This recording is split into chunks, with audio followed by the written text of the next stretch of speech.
आपको भी डॉक्टर 40-50 साल के बाद फास्ट फूड या गोश्त खाने से मना कर देता है, तो ये वीडियो आपके लिए बहुत फ़ायदेमंद है। अस्सलाम वालेकुम।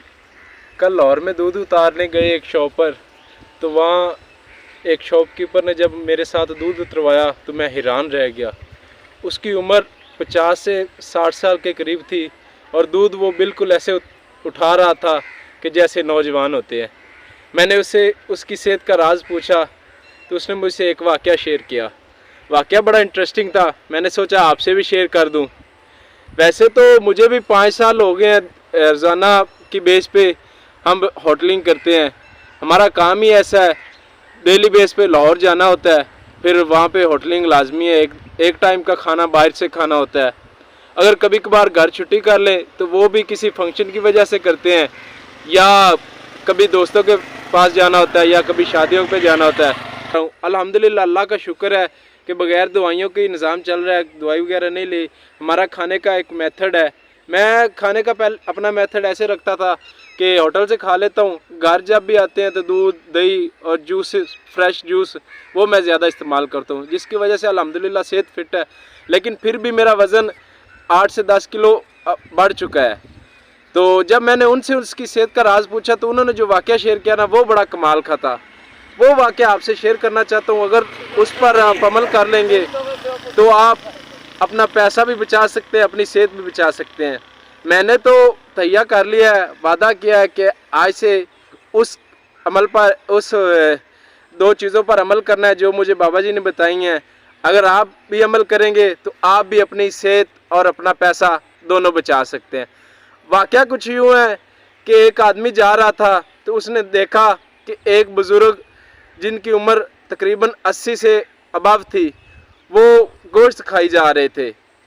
तो आदमी ने पूछा कि बाबा जी, आप अभी तक गोश्त खा रहे हैं? हालांकि 50-60 साल की उम्र जब क्रॉस करते हैं तो डॉक्टर अक्सर हमें रोक देते हैं कि आपने गोश्त वगैरह नहीं खाना, तो आप अभी तक गोश्त खा रहे हैं।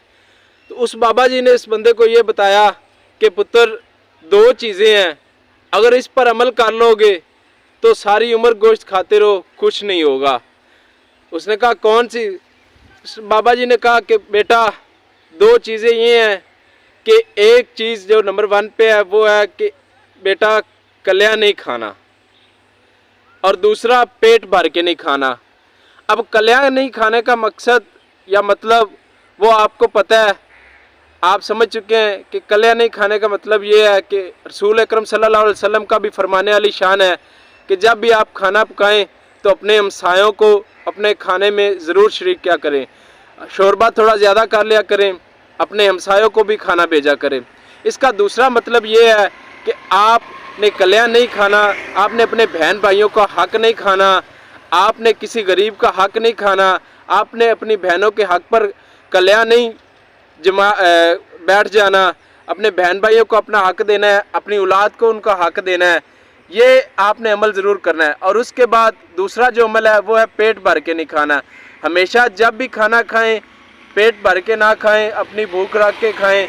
इंशाल्लाह आप कभी बीमार नहीं होंगे और कभी भी आपको डॉक्टर ये नहीं कहेगा कि आप गोश्त खाना छोड़ दें, आप ये चीज़ खाना छोड़ दें, ये चीज़ खाना छोड़ दें। हमेशा खाने को कम मिकदार में खाएं, आपको कभी भी डॉक्टर नहीं रोकेगा।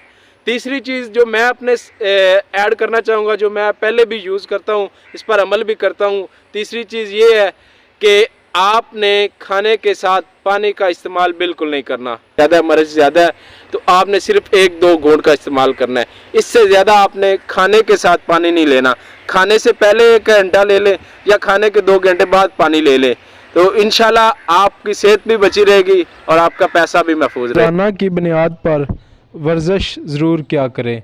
अगर आप वर्जिश नहीं कर सकते तो कम से कम 10 से 15 मिनट पैदल वॉक ज़रूर होनी चाहिए सारे दिन में।